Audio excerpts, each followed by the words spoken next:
Eto na nga mga chong, marami tayong basketball updates. PBA, magkakaroon ng dalawang guest team next season. LA Tenorio, magre-retire na nga ba para mag-giveaway kay Paul Garcia? Netong mga nakalipas nga na conference ay hindi na nga nabibigyan ng playing time ni Coach Tim Cone etong si LA Tenorio. Sa katunayan, last conference ay isa o dalawang beses lang yatang naglaro si LA Tenorio at napakalimitado pa ng kanyang minuto. Kaya naman, maraming Barangay Ginebra fans ang nagtatanong, ano na nga ba talaga yung plano netong si LA Tenorio? Kailan nga ba ito magre-retiro? Ayon sa last interview dito kay LA Tenorio, ay maglalaro siya sa Barangay Ginebra hanggat kaya niya pang maglaro. Nabanggit rin ni LA Tenorio na nasa isip niya na rin yung kanyang pagre-retiro, pero hanggat nagtitiwala nga daw sa kanya si Coach Tim ay maglalaro siya sa Barangay Ginebra. Medyo matagal na nga yung pahayag na yan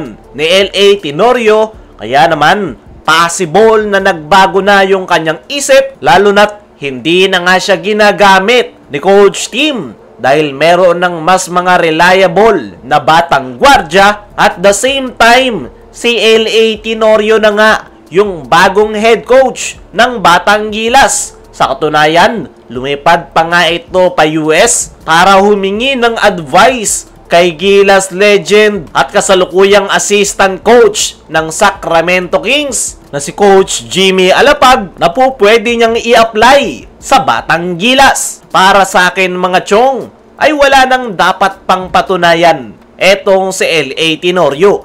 Napakarami niya nang naitulong sa Barangay Ginebra, kaya mas magandang mag-giveaway na lang ito sa mga mas batang player, gaya na lang netong si Paul Garcia na hindi napasok sa kanilang official lineup ngayong All-Filipino dahil puno na yung kanilang roster.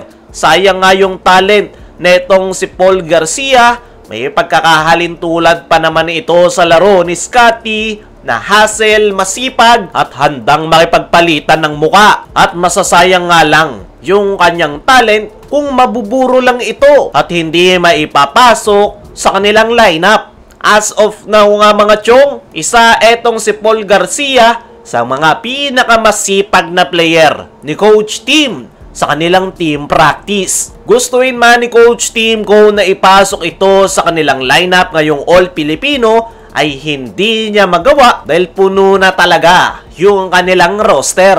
Ang tanging pag-asa na lang netong si Paul Garcia ay ang nalalapit na pagre-retiro ni LA Tenorio. Kung titingnan natin yung role netong si LA netong mga nakalipas na conference, ay parang nagsisilbi na nga itong parte ng coaching staff ng Barangay Ginebra kung saan siya yung nagmamotivate sa kanyang mga teammates at nagbibigay ng advice sa mga crucial moments. At magagawa pa rin yan ni LA Tenorio sakaling magretiro na siya sa Barangay Ginebra dahil paniguradong kukunin siya ni Coach Tim bilang parte ng kanyang coaching staff. At kung mangyayari nga yan mga chong, ay magkakaroon na ng espasyo etong si Paul Garcia sa roster ng Ginebra at paniguradong hindi masasayang ang kanyang basketball career dahil paunti-unti niyang mapapatunayan kay Coach Tim yung kanyang potensyal at kaya niyang makatulong sa kanilang kupunan.